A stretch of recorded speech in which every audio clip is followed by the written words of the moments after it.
हे friends, स्वागत है आप सभी का movie stock movie explain channel पे, जिस पर आज मैं रीकैप करने वाली हूँ Dungeons and Dragons honour among thieves movie को। तो चलिए अब आपका टाइम बिल्कुल भी ना वेस्ट करते हुए शुरू करते हैं इस रीकैप को, वो भी स्पॉइलर वार्निंग के साथ। लेकिन उससे पहले मेरी एक छोटी सी रिक्वेस्ट, वीडियो को लाइक, शेयर और चैनल को सब्सक्राइब करने की।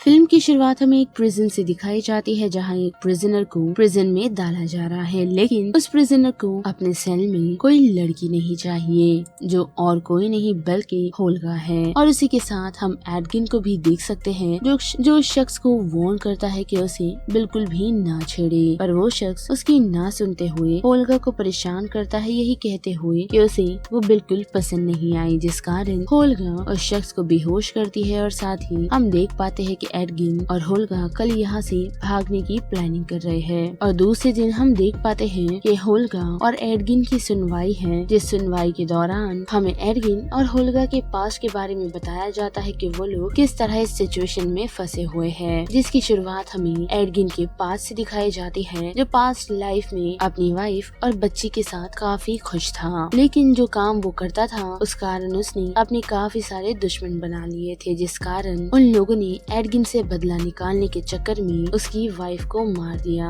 पर उसकी वाइफ ने कीरा यानी कि एडगिन की बेटी को बचा लिया, और तब से ही एडगिन ने अपने सोल्जर का काम छोड़ दिया और साथ ही अपनी बेटी का ध्यान रखने लगा, जिसमें वो बिल्कुल भी अच्छा नहीं था। और उसी दौरान उसकी मुलाकात होल्गा से हुई, जिसने कीरा की पूरी जिम्मेदारी उठाई। और ऐसे ही उन दोनों की यानी कि एडगिन और होल्गा की दोस्ती हुई। और पैसों की कमी के कारण उन दोनों ने चोरियां शुरू कर दी, जिस कारण ही उन लोगों के हाथ एक ऐसा नेकलेस लगा जिसकी मदद से कोई भी इंसान अदृश्य हो सकता था, जो नेकलेस होल्गा और एडगिन ने कीरा को दे दिया। और जैसे ही कीरा बड़ी होती गई तो वो भी उन लोगों की इन चोरी में उन लोगों का साथ देने लगी। लेकिन उसी के साथ उन लोगों ने दो और नए मेंबर को रिक्रूट किया है, जो कि फॉर्ज और साइमन है। अब वो सभी मिल चोरियां ही करते हैं, जिस दौरान उन लोगों की मुलाकात सोफिना नामक एक विद से होती है, जो उन लोगों को किसी तरह का यंत्र चुराने के लिए कहती है, जिसे सुनते ही एडगिन पहले तो मना कर देता है, लेकिन फॉर्ज के मनाने पर वो रेडी हो जाता है और उन लोगों के साथ उसी यंत्र को चुराने के लिए रेडी भी, क्योंकि फॉर्ज एडगिन को ये बताता है कि उस यंत्र की मदद से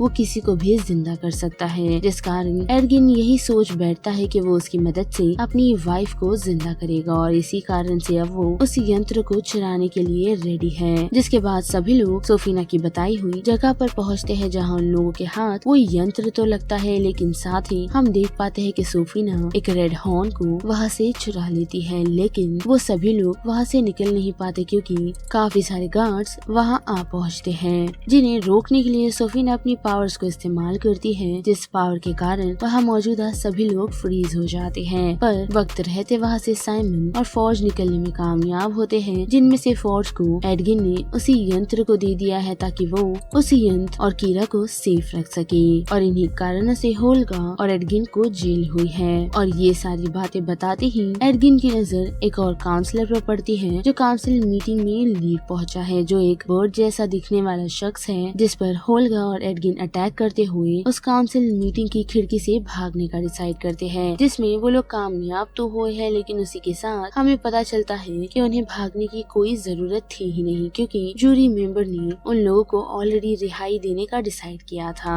लेकिन अब जबकि वो दोनों यहाँ से भाग चुके हैं, तो यहाँ से निकलते ही वो लोग फॉर्ज और कीरा को ढूंढने का डिसाइड करते हैं, जिस दौरान उन लोगों के हाथ फॉर्ज की एक पोस्टर लगती है, जिससे उन्हें ये पता चलता है कि फॉर्ज एक किंगडम का राजा बन चुका है, जिस राज्य में पहुंचने में वो लोग कामयाब होते हैं, और साथ ही फॉर्ज और कीरा से मिलने में भी। जिस मीटिंग के दौरान उन लोगों की मुलाकात सोफिना से भी होती है, जिसे देख एडगिन और होल्गा बिल्कुल खुश नहीं होते, क्योंकि उन्हें पता है कि सोफिना ने ही उन्हें फंसाया था, जिसका क्लैरिफिकेशन फॉर्ज उन्हें देता है। और साथ ही हम ये भी देख पाते हैं कि फॉर्ज ने कीरा को अपने फादर के खिलाफ ही भड़का दिया है, वो भी उस टैबलेट को लेकर, जिसकी मदद से वो अपनी वाइफ को जिंदा करने वाला था। लेकिन उसने कीरा को ये बताया है कि उस टैबलेट की मदद से वो रिच होना चाहता था, जिस कारण ही उसने कीरा को अकेला छोड़ दिया। जिस बात से नाराज कीरा उससे पहले ही थी, लेकिन जैसे ही फॉर्ज कीरा को ये बताता है कि ये दोनों जेल से छूटे नहीं बल्कि भागे हुए हैं, तो जानते ही कीरा काफी चिढ़ जाती है और वहाँ से उठकर चली जाती है। जिसके साथ फॉर्ज को जब वो लोग उस टैबलेट को वापस करने के लिए कहते हैं तो फॉर्ज ऐसा नहीं करता, बल्कि वो उन लोगों को कैद कर देता है, वो भी सोफीना के पावर्स की मदद से, और साथ ही वापस जेल भेजने का भी डिसाइड करता है। लेकिन ऐसा होता नहीं, क्योंकि जो गार्ड्स उन लोगों को यहाँ से ले जा रहे होते हैं वो भी सोफीना के कहने पर उन्हें मारने के लिए, लेकिन होल्गा उन सभी को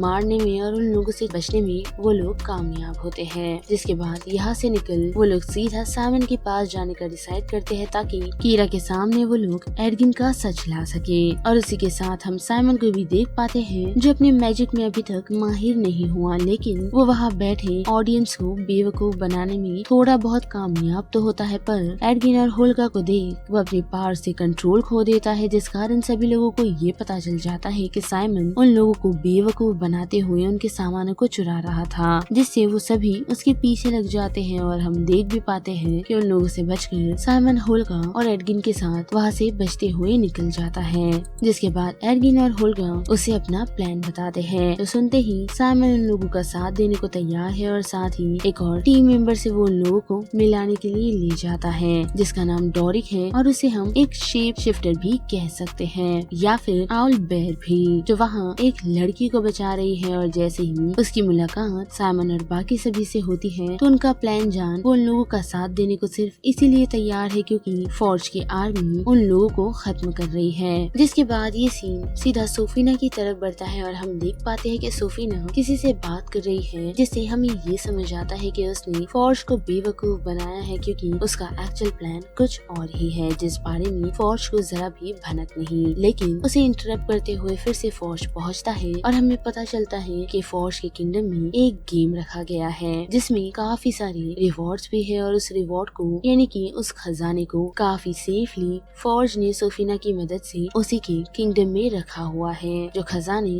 उसे अलग अलग किंगडम से आए हुए हैं। और जब उसी खजाने के बारे में सोफीना आए हुए कुछ लोगों को बता रही होती है, तो वो ये सेंस कर पाती है कि उनकी बातें कोई और भी सुन रहा है, जो और कोई नहीं बल्कि डोरिक है। और वो अपने कुछ लोगों के साथ डोरिक के पीछे लग जाती है, लेकिन डोरिक बार बार शेप शिफ्टिंग कर खुद को बचाने में और उस किंगडम से निकलने में कामयाब होती है, और सभी लोगों को उस डोर के बारे में बताती है जहाँ पर खजाना रखा हुआ है, लेकिन काफी हाई सिक्योरिटी है, जिससे उन लोगों को अंदर जाने में दिक्कत हो सकती है। जो बात सुनते ही एडगिन साइमन को कहता है कि वो अपने पावर की मदद से यानी कि अपनी मैजिक की मदद से वहाँ काफी सारे सोल्जर्स को उनके रास्ते से हटा सकता है, लेकिन साइमन उन्हें बताता है कि वो ये अकेला नहीं कर सकता, बल्कि उसे हेल्प ऑफ डिसजंक्शन की जरूरत लगेगी, यानी कि एक ऐसा हेलमेट जो उसे अद्भुत पावर दे सकता है, लेकिन वो काफी सालों पहले खो गया था, जिसे अब ढूंढने का वो सभी डिसाइड करते हैं। लेकिन रास्ते में जाते हुए होल्गा एक जगह पर रुकने का डिसाइड करती है, यानी कि उसकी मुलाकात उसकी एक्स से होती है, जो किसी और के साथ काफी खुश है, जिस कारण होल्गा उससे ज्यादा बातचीत ना करते हुए उन लोगों के साथ कब्रिस्तान की तरफ बढ़ जाती है, क्योंकि उन लोगों ने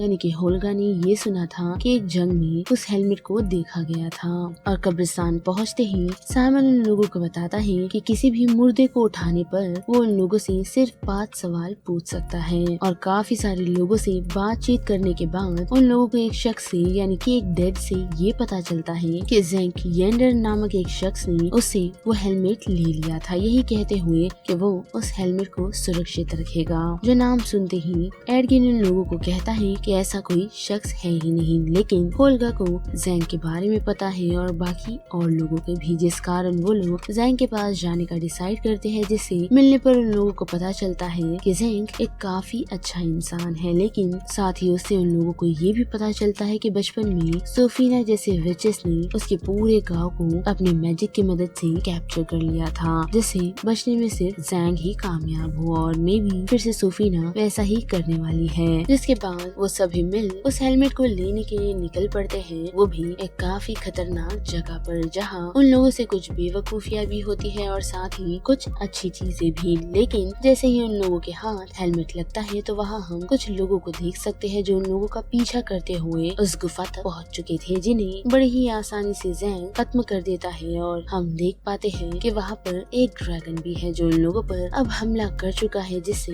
बचने में वो लोग कामयाब होते हैं, वो भी साइमन की स्टिक की मदद से, जो स्टिक उसे होल्गा से मिली थी, जिस स्टिक की मदद से वो पोर्टल क्रिएट कर सकता है। और ऐसे ही वो लोग उस सिचुएशन से निकल आते हैं, जिसके बाद जैंक उन सभी को फाइनल गुड बाय कहकर वहाँ से निकल जाता है। जिसके बाद साइमन मिले हुए हेल्म को पहनने का डिसाइड करता है, जिसे पहनते ही उसे उसके ग्रैंडफादर नजर आते हैं, जो उसे यही कहते हैं कि वो इस हेलमेट के लायक नहीं। जिसके साथ साथ उसे काफी जोर का झटका भी लगता है, जिससे साइमन को वो हेलमेट निकल जाता है, लेकिन उसे संभालते हुए एडगिन पहुंचता है और उसे यही कहता है कि वो उस हेलमेट के लायक है, तो उसे हार नहीं माननी चाहिए। जिस कारण साइमन ऑलमोस्ट पूरी शाम उस हेलमेट को एडजस्ट करने में ही लग जाता है, लेकिन फिर भी वो कामयाब नहीं हो पाता। लेकिन अब उन लोगों के पास एक नया प्लान है, वो भी उस खजाने को पाने का। साथ ही उन लोगों ने उस खजाने में एक पोर्टल बना लिया है, ताकि वो लोग बड़ी ही आसानी से उस खजाने तक पहुंच सके। और फिर वो लोग फोर्ज के कैस्टल में घुसने में भी कामयाब होते हैं, पर काफी सारे गार्ड्स उन लोगों के पीछे लग जाते हैं, जिनमें से कुछ गार्ड का सामना करने में होल्गा कामयाब होती है और साथ ही साइमन फाइनली उस हेलमेट को इस्तेमाल कर पाता है, वो भी अपने ग्रैंडफादर का कन्फ्रंट करते हुए।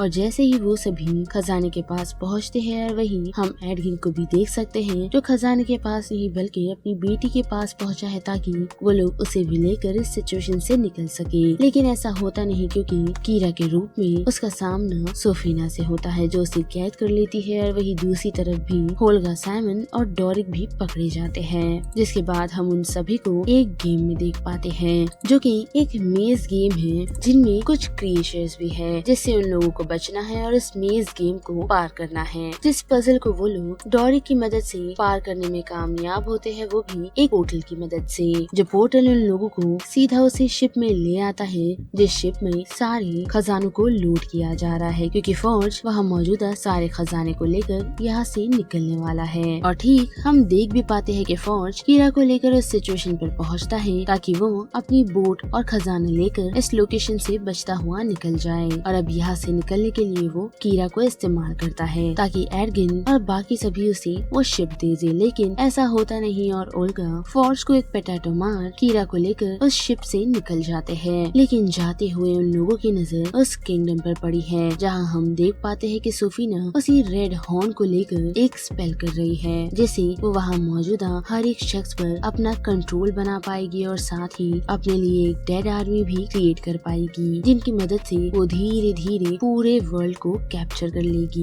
जो नजारा देख एडगिन अब ये डिसाइड करता है कि वो वहाँ मौजूदा लोगों की हेल्प करेगा, जिसके लिए उन लोगों ने उनकी शिप में मौजूदा सारे खजाने को बिखेर दिया है, ताकि एक साथ मौजूदा लोग यहाँ वहाँ फैल जाए, जिससे सोफीना अपने उस स्पेल को प्रॉपरली क्रिएट नहीं कर पाएगी, यानी कि वो एक साथ सभी लोगों को डेड आर्मी में कन्वर्ट नहीं कर पाएगी, जिससे सोफीना काफी चिढ़ जाती है। और हम देख भी पाते हैं कि वहाँ मौजूदा सारे लोग खजाने के चक्कर में इधर उधर हो जाते हैं। जिसके साथ साथ सोफीना का सामना करते हुए साइमन, होल्गा, एडगिन और डोरिक पहुँचते हैं, लेकिन उन लोगों ने कीरा को इन सारी चीजों से दूर रहने को कहा है। पर हम देख पाते हैं कि वो सभी लोग सोफीना के सामने टिक नहीं पाते और सोफीना उन सभी को फ्रीज करने में कामयाब होती है। साथ ही वो एडगिन की तरफ उसे मारने के लिए बढ़ती है, यही कहते हुए कि न जाने उसने इस पल का कब से इंतजार किया था, जिसे एडगिन और उसके दोस्त मिल बर्बाद करने वाले थे। लेकिन अब वो एडगिन और बाकी सभी को मार फिर से अपने प्लान पर काम कर सकती है, लेकिन ऐसा होता नहीं और हम देख पाते हैं कि कीरा सोफीना के हाथ में ब्रेसलेट डालने में कामयाब होती है, जिस कारण सोफीना अपनी पावर को इस्तेमाल नहीं कर पाती। और सोफीना कीरा को नोटिस इसीलिए नहीं कर पाती क्योंकि उसने अपने नेकलेस को इस्तेमाल किया है और वो अदृश्य होकर सोफीना को वो ब्रेसलेट पहना देती है। जिसके बाद डोरिक ऑल बेयर में कन्वर्ट होकर सोफीना को बड़े ही बेदर्दी और बड़े ही प्यार से मारती है। पर इन सारी चीजों में वो लोग ये नोटिस कर पाते हैं कि होल्गा सोफीना की डैगर से घायल हो गई है, जिसे बचाने के लिए उन लोगों के पास कोई भी रास्ता नहीं। और धीरे धीरे होल्गा अपना दम तोड़ देती है, जिसे कीरा पूरी तरह टूट चुकी है। और वो सारी चीज देख एडगिन उस टैबलेट को इस्तेमाल करने का डिसाइड करता है, जिसमें वो कामयाब भी होता है। और हम देख पाते हैं कि होल्गा जिंदा हो चुकी है और सभी लोग काफी खुश और अच्छे से एक साथ आ चुके हैं। लेकिन इतना ही नहीं बल्कि उस राज्य के राजा को भी होश आ चुका है, जिसे होश आते ही उसने होल्गा, एडगिन और बाकी सभी को काफी इज्जत दी है और साथ ही उसके कारण एडगिन और होल्गा पे से सारे इल्जाम भी हटा दिए गए हैं और उन्हें बाइज्जत रिहा कर दिया गया है, जिसके बाद वो सभी एक साथ हंसी खुशी रहने लगते हैं। लेकिन वही बात करें फॉर्ज की तो उसे कैद कर लिया गया है, वो भी उसी जेल में जिस जेल में होल्गा और एडगिन को रखा गया था, जहाँ पर वो अपनी दुख भरी कहानी सुनाने का डिसाइड तो करता है, लेकिन काउंसिल उसकी बातें सुनने में इंटरेस्टेड नहीं, जिस कारण वो भी ठीक एडगिन और होल्गा की तरह वह मौजूदा बर्ड वाले काउंसिल मेंबर की मदद से निकलने का डिसाइड करता है, जिसमें वो नाकामयाब होता है क्योंकि जिस विंडो से होल्गा और एडगिन भागे थे उस विंडो को पूरी तरह पैक कर दिया गया है, यानी कि फॉर्ज अब यहाँ से बचकर नहीं निकल सकता। और यहाँ पर Dungeons and Dragons honour among thieves movie का ये पूरा रिकैप खत्म होता है, जिस बारे में अब आप सभी की क्या राय बनती है उसे लेकर आप मुझे कमेंट सेक्शन में बता सकते हो। साथ ही वीडियो आपको पसंद आई तो वीडियो को लाइक शेयर और चैनल को सब्सक्राइब करना मत भूलिएगा। बाकी मैं मिलूंगी आपको फिर किसी मूवीज या सीरीज के रिकैप के साथ, तब तक के लिए आप movie stock movie explain channel के बाकी वीडियोस को एंजॉय कीजिए। Till then bye.